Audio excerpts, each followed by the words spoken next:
둘째 시간 시작하겠습니다. 다 함께 5장 1절에서 3절 그리고 7절 합독하시겠습니다. 전도서 5장 1절에서 3절 그리고 7절입니다. 시작.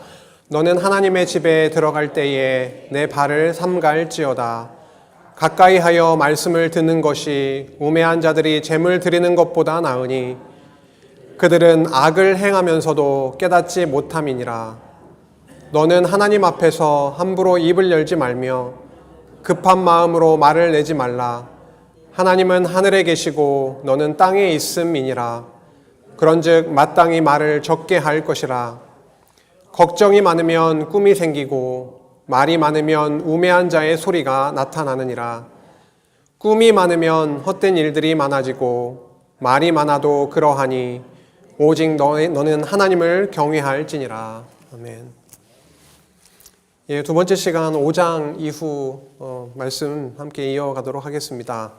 첫째 시간에는 인생의 무익한 사물에 대해서, 특별히 해 아래서 우리가 얼마나 인생들이 살아가고 있는데 많은 행사, 많은 일들을 겪고 행하며 살아가고 있는데 그것이 하나님과 떨어져 있는 삶은 얼마나 무익한 것인지, 끝이 반드시 있다라고 하는 것이죠. 짐승이 죽는 것처럼 인간은 언젠가는 분명히 끝이 오고 할 텐데 그 끝을 향해서 살아가고 있는, 또 여호와를 경외하면서 살아가야 될 그 본분이 우리 인간일 텐데, 하나님의 택한 백성일 텐데, 그것이 아니라 하나님을 떠나서 솔로몬이 범죄 가운데 있으면서 극도로 하나님과 멀어져가는 그런 삶 속에 있었을 때 그것이 육신은 즐겁게 했을지 모르지만 하나님 아래에서, 하나님 앞에서 얼마나 헛된 삶이었을지에 대해서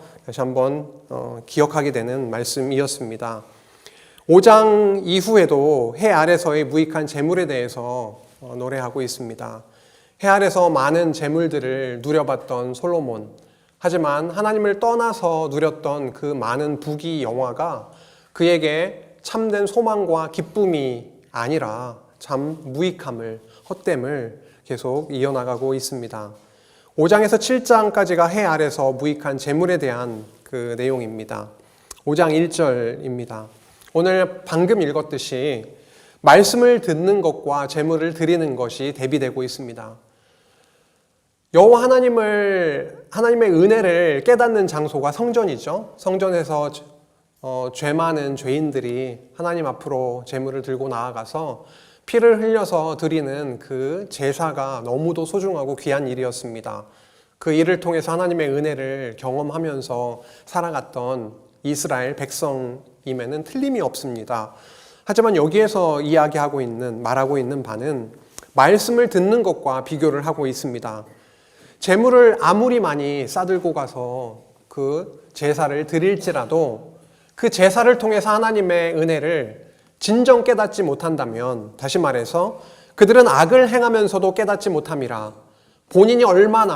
인간이 얼마나 죄인인지, 그리고 내가 죽어야 될 자리에 짐승에게 안수해서 짐승을 죽여서 피 흘려 누리게 되는 하나님의 그 크신 은혜를 깨닫지 못하고 죄인임을 깨닫지 못하면서 살아가게 된다면 제물을 드리는 것이 무익함을 이야기합니다.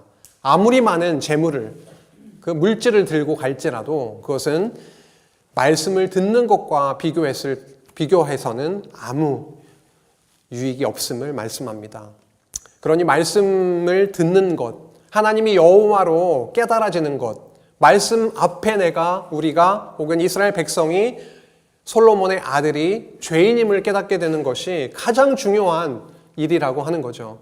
말씀 앞에 죄인임을 깨닫고 진정 죄인이 성전에 나아가서 제사드림으로 여기 악을 행하면서도 깨닫지 못하는 상황이 아니라 죄인임을 깨닫고 사죄의 은혜를 누리며 하나님을 경외하게 되는 삶이 바로 본분이고 선한 길임을 말씀합니다. 재물이 이러한 상황이라면 무익하다라고 하는 거죠. 재물이 많으면 얼마나 인간적으로는 편하고 좋습니까? 하지만 코헬렛, 이 전도자는 이렇게 말씀합니다. 은을 사랑하는 자는 은으로 만족한다 이렇게 적혀 있지 않습니다. 재물로도 그랬지만 아무리 물질이 많이 있다 하더라도 그 물질이 만족을 주지 않는다라고 합니다. 소득이 많이 있더라도 만족하지 아니한다. 이것이 헛되다 노래합니다. 그가 모태에서 벌거벗고 나왔은즉 그가 나온 대로 돌아가게 되고 결국은 태어나면 죽게 되는 날이 분명히 옵니다. 수고하여 얻은 것을 아무것도 자기 손에 가지고 가지 못하게 된다. 공수래 공수거 이런 말이 있듯이 우리가 분명한 것은 이 땅에 태어나서 살아가고 있지만 언제는 분명히 끝이 있고 그 돌아가게 되는 날이 오게 되는데 그것이 바로 이것도 큰 불행이다. 하나님 안에 있으면 불행이 아니죠. 하나님 안에 있으면 영원한 하나님의 나라를 소망하고 그 나라 안에서 참된 영광, 찬송하며 그 참 복, 영원한 복을 누리게 될 것이지만 그것이 아니라 이 세상이 다라면 이 안에서 누리는 그 재물이 다라고 살아가고 있는 누군가가 있다면 그는 참 그것이 불행이고 헛되도다 노래합니다. 그런데 또 이 말씀이 나오고 있네요.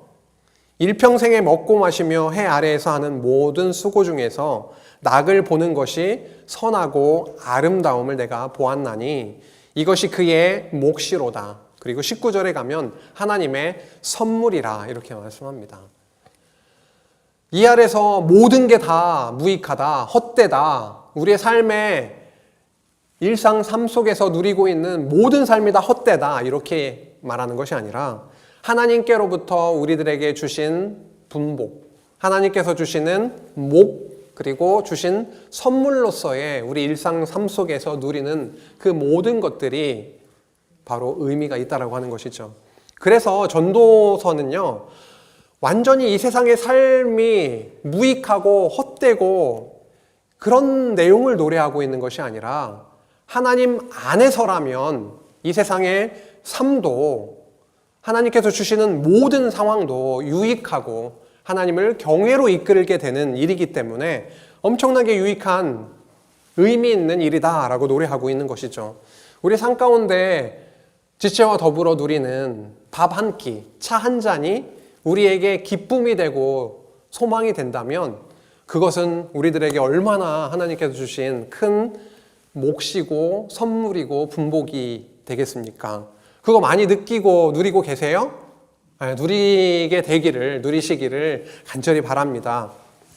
사람이요, 100명의 자녀를 낳고 장수한다 하여 다 이렇게 되기를 원하죠. 장수하기를 바라고 건강하기를 바라고 하는데 그렇게 되더라도 그의 영혼은 그러한 행복으로 만족하지 못하고 또 그가 안장되지 못하면 나는 이르기를 낙태된 자가 그보다 낫다 하나니 차라리 이 세상에 태어나지 않은 자가 낫겠어. 이 세상에서 이렇게 많은 것을 표면적으로는 누리지만 결국은 만족하지 못하게 되는 그런 삶이라면 차라리 태어나지 않은 것보다 못해 라고 하는 그런 내용이죠. 천년은 산다 할지라도 천년의 갑절을 산다 할지라도 행복을 보지 못하면 마침내 다 한 곳으로 돌아가는 것뿐이 아니냐라고 합니다. 참 죽음을 전제하고 노래를 합니다. 하나님은 우리 인생의 끝을 각자마다 다르긴 하지만 정해 놓으셨습니다. 그 길을 걸어가게 하시는 그런 과정에서 만족과 기쁨, 찬양이 없다면 그거야말로 너무 지옥과 같은 세상이지 않겠습니까? 이 세상이 다가 아니다라고 하는 것, 그것을 다시 한번 이 재물, 이 땅에서 누리게 되는 이 재물이 다가 아니다라고 하는 것, 그것을 끝날이 있고 그것으로 마음이 끝을 향해서 자꾸만 나아가게 되는 것이 유익함을, 그런 차원에서 잔칫집에 가는 것보다 어디요? 초상집에 가게 되는 것이 바로 지혜다라고 하는 거죠. 모든 사람의 끝이 있다라고 하는 것을 잔칫집에 가서는 느끼기가 힘든데, 결혼식에 가서는 느끼기가 힘든데, 적어도 초상집은 아니더라도 병원만 가도 우리 삶에서 아픔, 이런 병, 이런 질병, 이런 고통이라고 하는 것이 분명히 있는 거지. 그리고 나도 언젠가는 끝날을 향해서 끝에 도달하게 되겠지. 초상집에 가게 되면은 나도 이 날을 맞이하게 되겠지. 그러면서 내일부터 어떻게 하면 더 나는 더 즐거움을 누릴까? 이런 쪽으로 생각이 돌아가는 것이 아니라, 그렇지, 나도 내일이 이 날이 될지, 내일 모레가 이 날이 될지 모르지만 나에게도 끝이 있지. 여호와 하나님을 기억하게 되고 그분을 또 바라보게 되는 그 장소가 바로 초상집인 것처럼 지혜자의 마음은 초상집에 있다라고 말씀합니다. 잔치집에서 누리는 많은 누림과 즐거움, 재물, 그것보다 오히려 초상집을 통해서 하나님을 깨닫게 되고 바라보게 되는 그것이 지혜자의 마음임을 이야기를 하면서 지혜에 대해서 이렇게 강조를 하고 있네요. 지혜 하면서요. 지혜는 유산같이 아름답다고 합니다. 유익이 된다라고 합니다. 지혜의 그늘 아래에 있음은 돈의 그늘 아래에 있음과 같으나 지혜에 관한 지식이 더 유익함은 지혜가 그 지혜 있는 자를 살리기 때문이니라. 이 말씀을 딱 읽으면 저는 아이고 우리 예수님 안에 그 지혜, 참 지혜자이신 하늘의 지혜로 오신 예수 그리스도 안에 우리가 있게 된 것이 얼마나 큰 복인지, 어떠한 것보다도 유익함을, 어떠한 것보다도 우리가 살게 되는 것임을 이 말씀을 통해서 깨닫게 하십니다. 참 지혜자 되시는 그리스도와 더불어 누리는 참 사귐의 삶이 최고의 기쁨, 의미 아니겠습니까? 오늘도 이 자리에 나오게 하셔서 전도서에 나오는 이 지혜의 말씀을 또 읽고 듣게 하심으로, 그리고 지체들과 함께 깨달아진 이 하나님에 대해서 나누게 하시는 이런 과정이, 그것이야말로 우리에게 참 기쁨이 될 수밖에 없는 거죠. 하나님의 행하시는 일을 보라라고 합니다. 하나님이 많은 일들을 행하시죠. 이 땅 위에서 살아가면서 우리가 많은 일을 행하는 것처럼 느끼지만, 또 했다라고 막 이렇게 말도 하지만 사실 그거는 부질없습니다. 하나님께서 그 모든 것들을 이끄시고 주관하시기 때문인데 하나님께서 행하시는 일을 보라고 합니다. 우리는 우리의 인생을 내가 바꿀 수 있다라는 착각에 살아가기도 합니다. 내가 이렇게 하면 일이 이 방향이 아니라 이 방향으로 틀어질 거라고 생각을 하기도 합니다. 그래서 밤에도 쉬지 못하고 고민하기도 하기도 합니다. 하지만 하나님의 행하시는 일을 보라. 하나님께서 굽게 하신 것을 누가 능히 곧게 하겠느냐. 형통한 날, 공고한 날이 너희 안에 있게 될 것인데, 형통한 날에는 어떻게 하라고요? 기뻐하고, 공고한 날에는 어떻게 하라 하십니까? 되돌아보라, 기도하라. 이렇게 이 코헬렛이 선포하고 있습니다. 이 두 가지를 하나님이 병행하게 하사 두 가지를 겸해서 주시는 거죠. 처음부터 끝까지 인생이 형통한 날로 인도하심도 아니요, 공고한 날의 연속이 아닙니다. 형통한 날도 주시고 때론 공고한 날도 이렇게 병행하면서 주셔서 결국 무엇을 이루어 가시냐면, 사람이 그의 장래일을 능히 헤아려 알지 못하게 하셔서 결국 하나님만을 바라보고 영원한 하나님을 더 깊이 깨달아가는 그런 과정으로 인도하십니다. 형통할 때 기뻐하는 거 너무 감사하고 좋은 일이죠. 근데 공고한 날, 어려움이 있는 그날에 다시 한번 뒤를 돌아보면서 하나님이 인도하셨던 그 은혜의 날들도 다시금 기억하고 찬양하면서 지금 주신 이 공고한 이 삶의 현장이 무의미하고 그 헤벨이 아니라 하나님께서 주신 바로 하나님 경외로 하나님의 은혜를 깨달아가게 하시는 귀한 과정임을 다시 한번 기억하게 된다면 너무도 복된 그러한 삶이 될 것입니다. 8장 이후로는 큰 대지가 또 바뀌게 되는 거죠. 7장까지는 해 아래서 그 인생이 많은 일들을 행하며 살게 되기도 하고 많은 재물들과 관련된 그러한 과정을 걸어가지만 그것이 헛됨을 노래했다면 8장에서 12장까지는 여호와 하나님의 영원하신 행사에 대해서 대비적으로 노래하고 있습니다. 경외자를 잘되게 하시고 이 세상이 끝이 있고 심판하시는 하나님이심을 말씀합니다. 심판이 영원하심과 영원한 하나님의 나라와 어떠한 관계가 있을까? 하나님의 나라를 이루어 가시는 과정에서 하나님은 심판의 사역을 하십니다. 택하신 자와 택하시지 않은 자를 가르시는, 거룩한 자와 거룩하지 않은 자를 가르시는, 끝날에 결국은 우리는 이 땅에서 12장에서 말씀하고 있듯이 심판이 있을 것이다. 여호와 하나님을 경외하라. 이렇게 말씀해 가시는데요. 전도서는 이렇게 크게 의미적으로 볼 수가 있겠습니다. 헤벨, 헛되다로 시작을 한 전도서는요, 12장 끝에 보면은 여호와 하나님을 경외로 끝나고 있습니다. 하나님 경외로 끝나고 있는 거죠. 헛되다로 시작을 해서 결국 하나님께서 이 헤아엘에서의 삶의 과정을 통과하게 하셔서 하나님의 지혜를 주시고 하나님의 살아계심을 깨닫게 하셔서 그의 영원하신 나라를 바라보게 하시는 그런 과정을 통해 결국 여호와 하나님을 더 경외하게 하시는 그런 내용으로 그렇게 결말 맺고 있음을 확인하게 될 겁니다. 잘되게 하시는 하나님, 여기서 참 잘 조심해야 됩니다. 잘되게 하신다라고 하니까 우리가 인간적으로 생각할 때 우리에게 유익한 쪽으로만 생각하기가 쉬운데요, 그게 아니라 우리가 생각할 때 못 되는 일, 잘 안 된 것 같은 일도 결국 하나님 안에서는 빛과 어둠이 일반인 것처럼 만약에 우리 눈에 보일 때 안 되는 일, 싫은 일, 잘 안 된 일처럼 느껴질지라도 결국 하나님의 은혜를 깨닫고 하나님께로 더 다가가게 만드시고 하나님의 그 영광을 누리고 바라보게 하시는 일이 된다면 그것은 바로 잘되게 하신 일이죠. 아닌가요? 잘되게 하시는 일이 우리 안에 많게 풍성하게 주시길 바랍니다. 좀 두렵나요?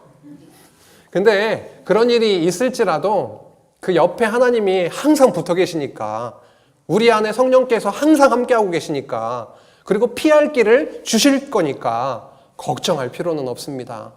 잘 되게 하시기를 바랍니다. 한번 볼까요?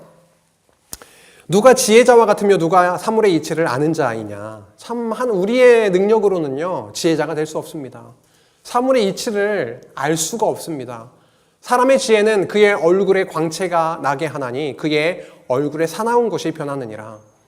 우리 안에 지혜의 빛을 비춰주시면, 지혜 되신 예수님을 만나게 되면 우리의 얼굴빛이 바뀝니다. 지혜가 있는 자와 지혜가 없는 자, 하나님을 의지하며 경외하며 사는 자와 그렇지 못한 자의 얼굴빛이 다르고, 느낌이 다른 거죠. 그 얼굴에 광채가 나게 한다. 여호와 하나님을 경외하는 자, 그 지혜자가 이렇다라고 하면서 하나님 경외에 대해서 말씀합니다. 내가 아노니 하나님을 경외하여 그를 경외하는 자들은 어떻게 될 것이요? 잘 될 것이요. 토브, 히브리어로 토브라고 하는 게 창세기에서 이렇게 창조를 해나가시잖아요. 첫째 날에 이렇게 저렇게 창조하고 보시기에 좋았더라. 둘째 날은 보시기에 좋았더라. 그렇게 좋았더라라고 하는 게 토브인데요. 그게 바로 여기서 잘 될 것이요. 토브라고 합니다. 잘 될 것이요. 여호와 하나님의 눈에 보시기에 좋은 것은 우리 눈에 인간적인 우리 눈에 좋아 보일 수도 있고 안 좋아 보일 수도 있는데 대부분 어떻게 보이죠? 안 좋아 보일 가능성이 많죠. 정말 하나님이 우리로 하여금 이끄시는 그 길이 정말 우리의 영혼을 살리고 하나님께로 더 다가가게 하시고 그 신령한 기쁨과 은혜를 누리게 하시는 그 일은 엄청 토브한 거죠. 하나님 경외하여 그를 경외하는 자들은 잘 될 것이요. 이 경외하니까 잘 될 것이요. 이렇게 읽으시면 안 되죠. 왜요? 앞에 이미 3장에서도 그렇고 경외하게 하시려고 앞에 이러이러하게 하신다라고 하셨잖아요. 결국 우리의 삶을 통해서 여호와 하나님을 경외하는 과정으로 이끄실 것이고요. 그 경외하는 자들에게 내 영혼이 잘 되게, 하나님을 더 경외하게 그렇게 토부의 상태로 만들어 주신다라고 하는 거죠. 그런데 악인은 잘 되지 못하며 장수하지 못하고 그날이 그림자와 같으리니 이는 하나님을 경외하지 아니함이니라. 하나님을 경외함과 하나님을 경외하지 않음이 무엇과 무엇을 갈라놓나요? 지혜자, 하나님을 경외하는 자, 악인, 의인과 악인을 갈라놓습니다. 하나님 눈에는, 하나님의 품으시는 그 품에는 하나님께서 택하셔서 하나님을 경외하게 된 그 자녀들이 바로 의인이고 정말 토부의 상태에 있는 자들이 되는 거죠. 8장 17절로 넘어갑니다. 해 아래서 행해지는 일, 내가 하나님의 모든 행사를 살펴보니 해 아래서 행해지는 일을 사람이 능히 알아낼 수가 없도다. 전반부에서도 나왔던 내용이죠. 하나님의 일의 시종을 도저히 측량할 수가 없고 앞으로 있을 일을 알 수도 없고 능히 알지 못하나니 능히 알아내지 못하는도다.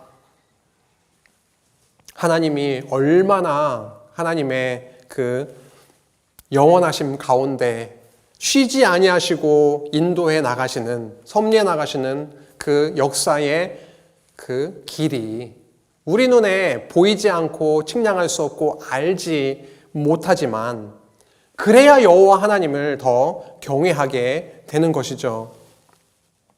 해 아래서 행해지는 이 모든 것을 내가 마음에 두고 이 모든 것을 살펴보았는데 의인들이나 지혜자들이나 그들의 행위나 모두 다 하나님의 손 안에 있으니 사랑을 받을는지 미움을 받을는지 사람이 알지 못하는 것은 모두 그들의 미래의 일들임이니라.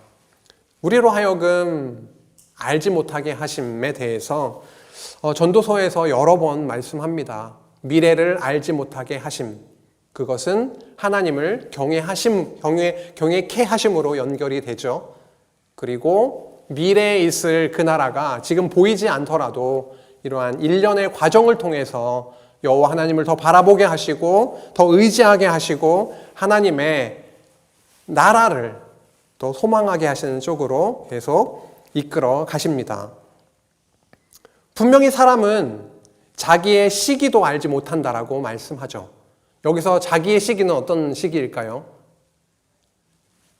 죽게 되는 시기, 인생의 끝이 나는 시기, 그 시기를 알지 못한다라고 하는 것. 자기의 시기도 알지 못하나니 물고기들이 재난의 그물에 걸리고 새들이 올무에 걸림같이 인생들도 재앙의 날이 그들에게 호련히 임하면 거기에 걸리느니라.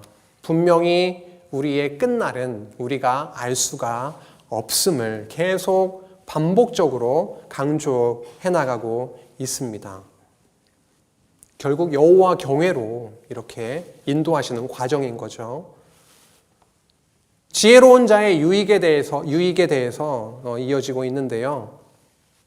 조용히 들리는 지혜자들의 말들이 우매한 자들을 다스리는 자의 호령보다 나으니라. 지혜가 무기보다 나으니라. 그러나 죄인 한 사람이 많은 선을 무너지게 하느니라. 지혜자들의 말들과 우매한 자들을 다스리는 자의 호령을 비교하고 있는데요. 지혜가 왜 그렇게 소중하고 귀한 것인가? 지혜가 무엇이길래 무기보다 그렇게 낫다라고 하는 것인가? 많은 군대를 이끌고 지금 모여있는 군대보다 지혜가 훨씬 더 낫다라고 하는 그 말씀인데 예가 하나가 있습니다. 사무엘하 20장에 보면은 지혜로운 여인 한 명이 나오고 있어요. 거기에 보면은 그 지혜로운 여인이 성 안에 다윗을 대적했던 세바라고 하는 사람을 그 세바의 목을 쳐서 던지게 되는 그 지혜로운 여인이 바로 그 안에서 결국은 행하게 됐던 전쟁의 상황이었는데, 아니면 그들이 굉장히 어려움에 처할 수 있는 상황이었는데 주신 지혜를 통해서 그렇게 다윗의 대적을 물리치게 하셨던 그 예가 나오고 있습니다. 지혜가 무기보다 낫습니다. 여호와를 경외하는 그 다윗의 그 믿음이, 그 지혜가 큰 골리앗보다 훨씬 더 낫습니다. 하나님이 함께 하심, 하나님의 주신 지혜, 그것이 하나님 경외, 이것이 바로 어떠한 것보다도 낫고 능력 있음을 말씀하고 있습니다. 지혜로운 자는 유익들이 많이 있죠. 지혜로운 자는 어떤 모습을 보이면서, 어떤 모습을 우리가 지혜로운 자들에게서 보게 되냐면, 훈계를 지키는 자, 이렇게도 나와 있죠. 마음이 지혜로운 자, 훈계를 지키는 자, 여호와 하나님의 율법을 지키는 자, 입술을 제어하는 자, 그리고 정직한 자, 이렇게 단어가 바뀌고 있지만 지혜로운 자는 이러한 그런 모습인데, 이러한 자들에게 많은 유익들이 따라 붙고 있습니다. 훈계를 지키는 자, 17절에 보니까 생명의 길, 자는 생명길로 행하여도 징계를 버리는 자는 그릇 가느니라. 생명의 길로 행하게 된다라고 하는 거죠. 그리고 입술을 제어하는 자는 지혜가 있게 하시고, 정직한 자에게는 산성이지만 행악하는 자에게는 멸망이다. 여호와 하나님께서 주시는 그 지혜가 그를 사로잡고, 그 지혜가 통치하고 이끄시는 그 삶의 과정, 그리고 그 삶은 바로 엄청난 유익이 있는 거죠. 그에게 생명이 있는 거죠. 여호와 하나님의 함께 하심이 있고 지혜가 있게 하심으로 생명으로 그렇게 이끄시는, 산성이 되고 멸망이 되지 않는 그런 유익이 있음을 또 노래하고 있습니다.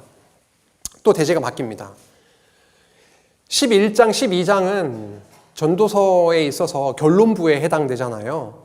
이제 진짜 하고 싶은 내용을 하려고 하는 거죠. 심판에 대해서 말씀합니다. 심판을 하시는 하나님. 11장에서 12장까지 이어지고 있는데요. 심판에 대해서 먼저 경고를 하고 있어요. 보시면요. 11장 5절에서 9절. 바람의 길이 어떠함과 아이벤 자의 태에서 뼈가 어떻게 자라는지를 내가 알지 못함 같이 만사를 성취하시는 하나님의 일을 내가 알지 못하느니라. 너는 아침에 씨를 뿌리고 저녁에도 손을 놓지 말라. 이것이 잘 됐는지 저것이 잘 됐는지 혹 둘이 다 잘 됐는지 알지 못함이라. 정말 우리가 알 수 있는 게 없다라고 계속 말씀하고 있죠. 빛은 실로 아름다운 것이라. 눈으로 해를 보는 것이 즐거운 일이로다. 사람이 여러 해를 살면 항상 즐거워할지로다. 그러나 이렇게 나옵니다. 그러나 어떤 날이 많다라고 하는 거죠? 캄캄한 날들이 많으리니 그 날들을 생각할지로다. 다가올 일은 다 헛되도다 라고 말씀합니다. 행복한 날, 많은 즐거운 날이 있을 수 있지만은 그 날들이 다가 아니라 분명히 캄캄한 날들이 많이 있을 것이다. 그리고 그 날들을 생각할지로다. 더 나아가서 지금 계속 반복적으로 코헬렛이, 그 전도자가 이야기한 것처럼 끝날이 있을 것이다. 어두움의 날이 있을 것이다. 분명히 죽음이, 인생의 끝날이 분명히 올 것이다. 이렇게 말씀하면서 뭐라고 하나요? 끝에 다 헛되도다 이야기합니다. 결론부에 와서도 헛되도다로 1장에서 시작한 전도서의 말씀이 이제 11장에 와서도 헛되도다라고 말씀하고 있습니다. 정말 헛되다라고 말씀하는 것인가? 11장 5절에서 9절을 보면은요, 청년이여 이렇게 시작합니다.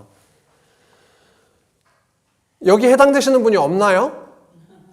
청년이여, 저희 청년부만 청년이여 이렇게 해당되는 것인가요? 마음은 청년이시죠? 네, 일단 마음으로는 저희가 청년이여 이 말씀을 받을 수가 있겠고요. 하나님, 영원하신 하나님 앞에 청년이여 그러면 모든 언약 백성이여 이렇게 그냥 받으면 됩니다. 우리가 청년의 때 아직 죽음을 맞이하지 않은 이 시점에서 청년이여, 하나님이 이 말씀을 통해서 외치게 하셨는데, 이 말씀은 우리를 향해서 말씀, 그 당시에 이 말씀을 듣는 자들 뿐만 아니라 우리 모든 성도에게 말씀합니다. 청년이여, 내 어릴 때를 즐거워하며 내 청년의 날들을 마음에 기뻐하여 마음에 원하는 길들과 내 눈이 보는 대로 행하라. 눈에 보이는 대로, 마음이 원하는 대로 그렇게 행하라. 그러나 다 좋은데, 그러나 이것만은 기억하면 좋겠다. 하나님이 이 모든 일로 말미암아 너를 심판하실 줄 알라 라고 말씀하는 겁니다.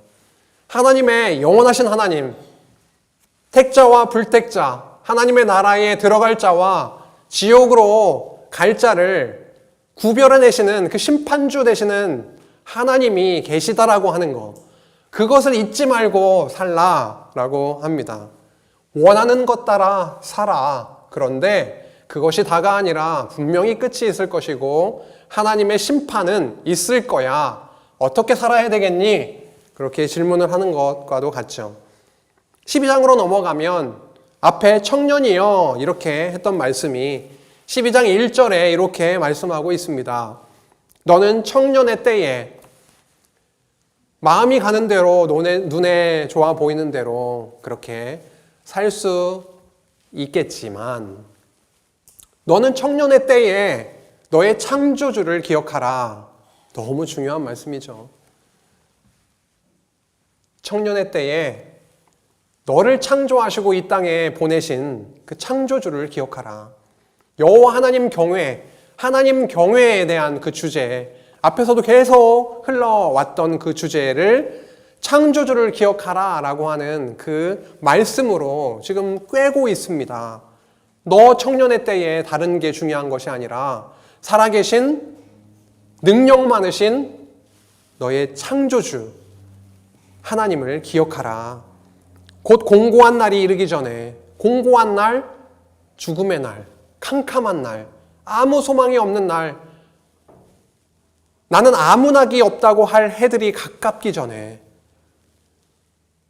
사실 우리의 그 물리적인 것만, 우리의 모습만 따지고 보면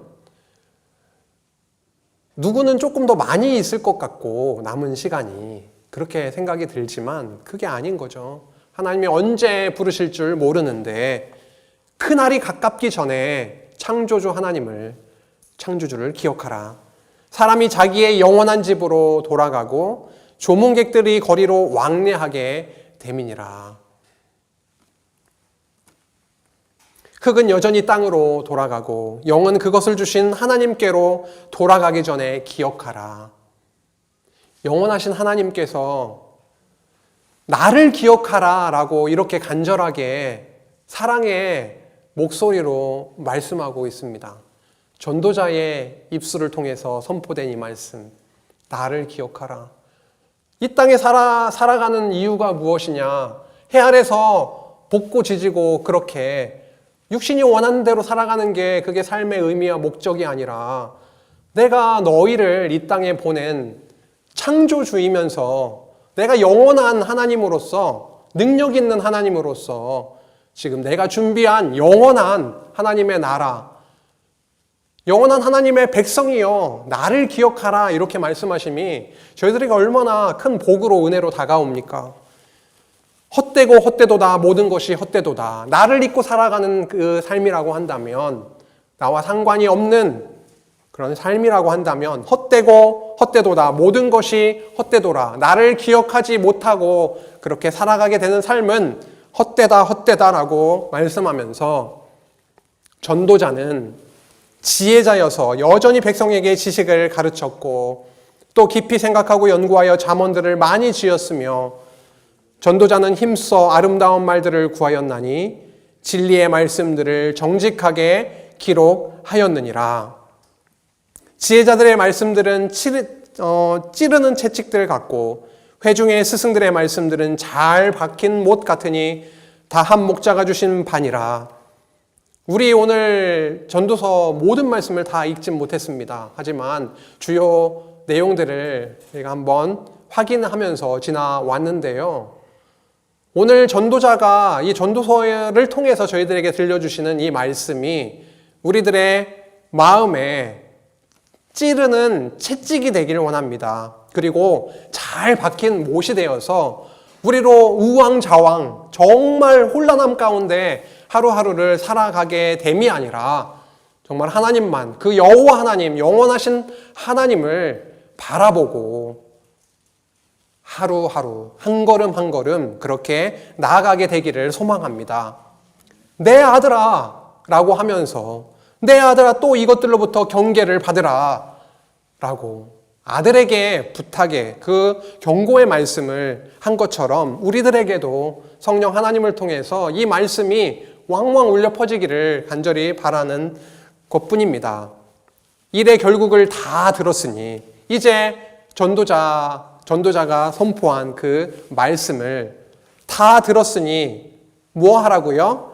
하나님을 경외하고 헛되다로 시작한 그 말씀이 이제 결국은 결론적으로 나오는 결론의 말씀은 뭐냐면 일의 결국을 다 들었지 않느냐?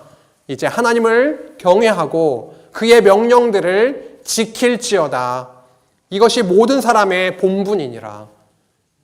우리들에게 하나님께서 일평생 살아가게 하시는 이 땅에서의 삶 속에서 우리들의 본분은 무엇입니까? 우리들의 본분은 무엇입니까? 전도자는 분명히 우리에게 선포합니다. 하나님 경외가, 그리고 그의 명령을 지키는 것. 여기는 지킬지어다 그랬죠. 하나님을 경외하게 하시는 그런 과정 속에 이미 우리 안에 찾아오신 성령께서 역사하셔서 말씀을 깨닫게 하시고 살아계신 하나님을 발견케 하시고 그를 경외케 하시고 하나님이 우리들에게 명령하신 그 귀한 하나님의 말씀을 따라 순종케 하시고 살아가게 하실 그 말씀을 여기에 부르짖고 있습니다. 이것이 사람의 본분이다. 하나님은 모든 행위와 모든 은밀한 일을 선악간에 심판하시리라 라고 하면서 전도서가 끝맺고 있습니다. 우리들의 끝날이 분명히 있습니다. 우리들 오늘의 삶이 다가 아니라 하나님께서 영원하신 하나님으로서 심판이 분명히 우리들에게 있을 것입니다. 어떠한 삶이 우리들의 본분입니까? 하나님 앞에 기도하며 하나님, 우리 스스로는 하나님께서 우리들에게 맡겨주신 그 본분된 그 삶의 모습을 따라갈 수도 없고 흉내낼 수도 없습니다. 하지만 우리 안에 오신 성령께서 함께 하셔서 우리들에게 하나님을 경외하는 마음, 예수 그리스도를 사랑하고 그분의 십자가의 은혜를 더 깊이 깨닫고 살아가는 우리 되게 해주시기를 간절히 기도합니다. 라고 하는 그 기도들이 우리 안에 더 넘쳐나기를 바랍니다. 오늘 전도서 말씀 나누었는데요. 전도서 말씀 안에 나타나 있는 하나님의 영원하심에 대해서 좀 확인하고자 합니다. 하나님이 영원하시지만 인간이 얼마나 유한한 존재인지를 노래했지요. 전반부에. 결국에는 다 죽는다. 끝이 있다라고 말씀하셨고 하나님이 이 땅에서 행하시는 모든 일들의 시종을 하나님의 어떠한 계획이 있는지를 앞으로 몇 초 후에 있는 일까지도 우리로 하여금 알지 못하게 하시는, 측량할 수 없게 하신 그 말씀을 자주 확인을 하게 됐습니다. 우리 인간은 유한합니다. 영원하지 않습니다. 끝이 있습니다. 그래서 유한한 우리의 유한성, 우리의 무죄함, 우리의 죄악, 우리의 무능함을 우리의 삶을 통해서 해 아래서 깨닫게 하시고 이제 영원하신 하나님을 바라보게 하십니다. 우리 마음에 영원을 사모하는 마음을 주심이 얼마나 감사해요. 이 땅이 다가 아니라 우리에게 영원을 사모하는 마음, 영원하신 하나님을 바라보고 경외하는 마음, 그 영원한 하나님의 집, 하나님의 영원한 나라를 우리가 바라보게 하시는 하나님, 그리고 그 하나님은요, 구약에 언약하신 그 하나님이 구약에도 모형적으로 이루어 주셨고 그 나라를, 그리고 예수 그리스도께서 이 땅에 오셔서 이루어 주셨던 그 영원한 하나님의 행사를 우리들에게 영원히 행하시는 모든 것, 그 하나님의 언약 성취의 역사가 영원히 있음을 저희들 바라보게 하셨고, 끝날에 분명히 심판이 있음을 다시 한번 우리들에게 찌른 채찍과 같이, 잘 박힌 목과 같이 저희들에게 말씀해 주셨습니다. 해 아래서 행사가 무익합니다. 해 아래서의 재물이 무익합니다. 해 아래서의 사물과 사물의 무익함을 통해서 여호와 하나님이 얼마나 영원하신 분이신지, 우리의 사고, 우리의 모든 것들을 초월하시고, 하지만 모든 것들을 품으시고 안으시고 알고 계신 그 여호와 하나님을, 영원하신 하나님을 저희들 전도서를 통해서 깨닫게 됐고요. 또 하나, 하나님의 영원하신 행사는 바로 하나님 나라에 관한 일이구나를 깨닫게 하십니다.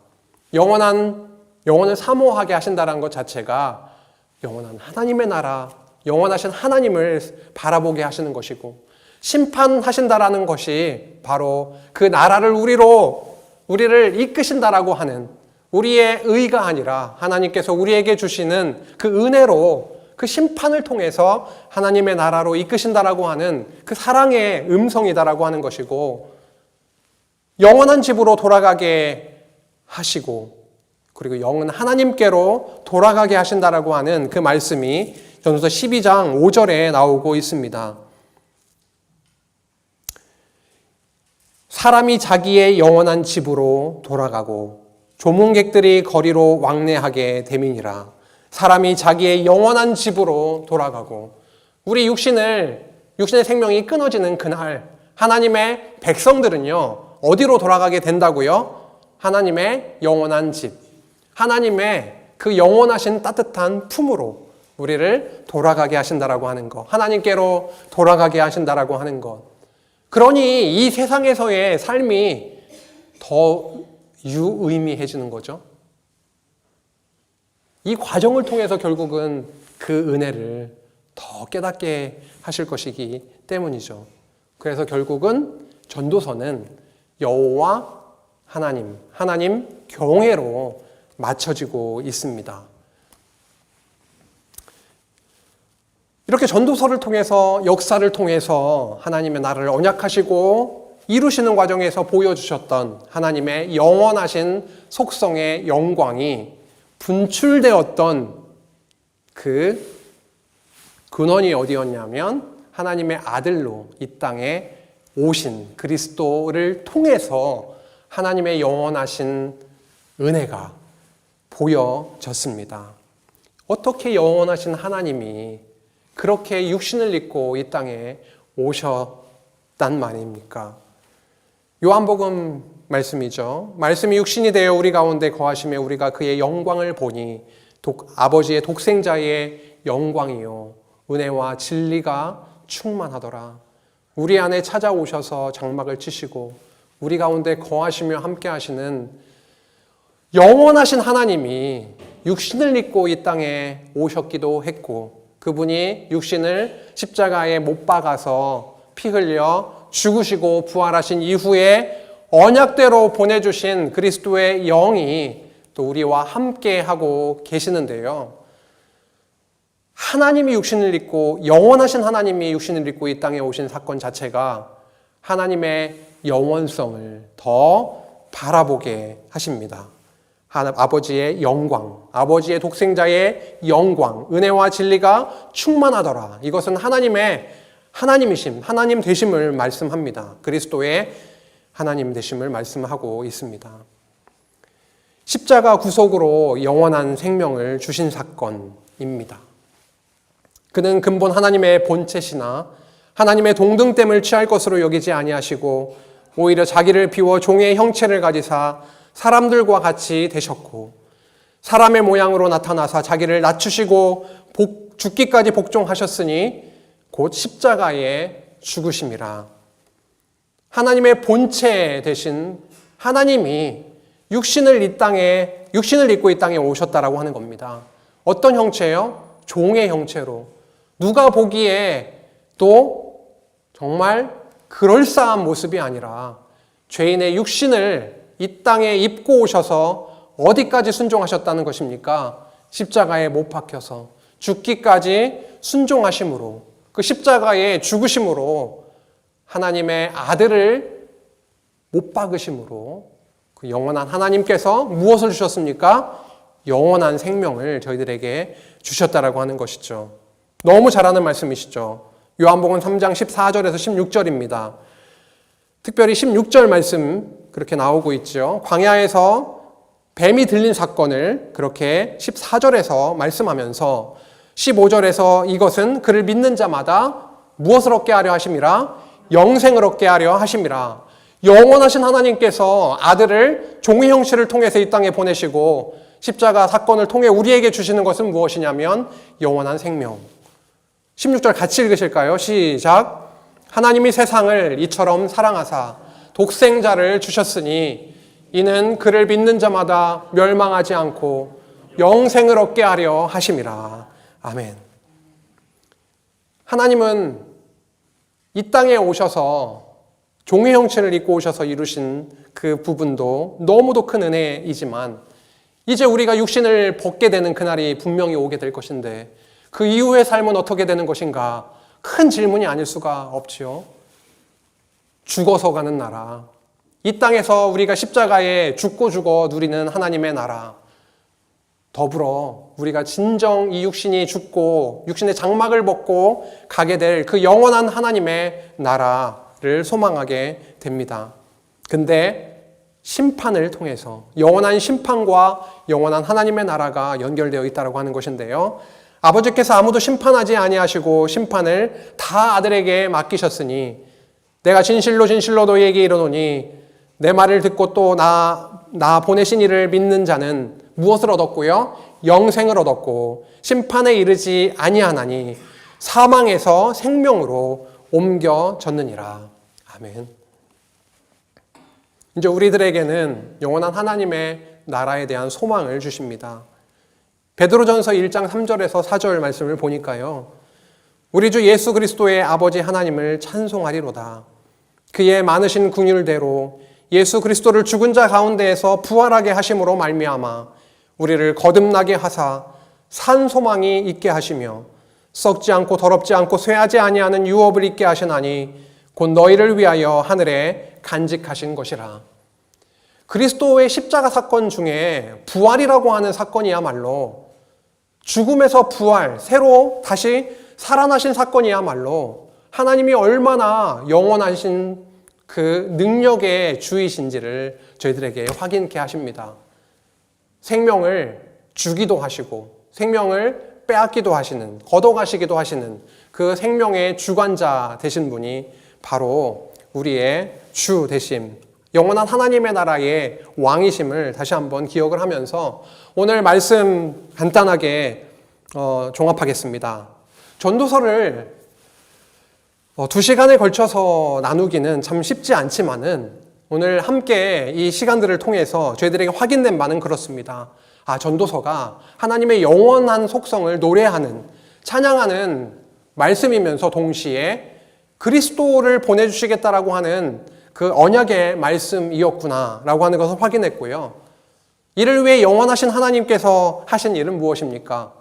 예수님을 이 땅에 보내셔서 그리고 육신의 형체를, 육신을 입으셨다라고 하는 것 자체가 영원한 하나님이 우리에게 보여지심, 우리 육신을 입고 있기 때문에 영원하신 하나님을 종의 형체를 통해서 이 땅에 보내주셔서 십자가에 죽게 하시고 부활하심을 통해서 진정으로 영원하심을, 그 영원한 생명을 우리들에게 주셨습니다. 하나님은 언약하신 하나님의 나라를 그리스도 십자가를 통해서 성취하신, 구약에 그렇게 언약하신 내용이 바로 그런 거 아니겠습니까? 선지서에서 죽이시고 살리시겠다라고 하는, 때리시고 싸매시겠다라고 하는, 심판하고 회복하시겠다라고 하는 그 메시지가 다른 것이 아니라 내가 아들을 보내서 십자가에 죽게 하고 살아나게 하는 방식으로 바로 내가 살아있음을, 여호와 하나님이 살아계심을 보여주시겠다라고 하는 그 언약이었는데 우리들에게 바로 그 일이 일어났다라고 하는 것입니다. 하나님 정말 살아계시고요. 그리고 그 하나님은 십자가를 통해서 우리들에게 5대 속성의 영광, 그 거룩하심을 보여주셨고, 특별히 오늘 전도서를 통해서는 그 하나님이 영원하심을 더 깊이 깨닫게 하셨습니다. 우리 입을 통해서 이제 불려질 것은 다른 것이 아닙니다. 그분에 대해서 그를 찬양하는 일일 것이고요. 해 아래서 우리가 살아가고 있지만 이것이 다가 아니고 바로 더 영원을 소망하고 바라보게 되는 삼위 하나님 안에서 죽음 이후에 있게 될 그 영원한 하나님의 나라를 소망하며 살아가는 그 복을 우리들에게 주셨습니다. 전도서 말씀 오늘 이렇게 덮지 마시고요. 시간이 허락하시면 단실 내로 전도서를 한 번 더 읽어보시면 좋겠습니다. 전도서에 나타난 그 은혜의 영광의 속성을 더 깊이 우리 누리기를 바라고, 우리의 삶 가운데 여전히 해 아래서 여러 어려움 가운데 흔들림 가운데 있지만 여전히 우리와 함께 하시고 진짜 하나님의 살아계심을 이를 통해 발견케 하시고 깨닫게 하셔서 여호와 경외의 지혜의 삶으로 이끄실 하나님의 크신 사랑을, 은혜를 다시 한번 기억하고 소망합니다. 다 같이 기도하시겠습니다. 하나님 아버지 감사합니다.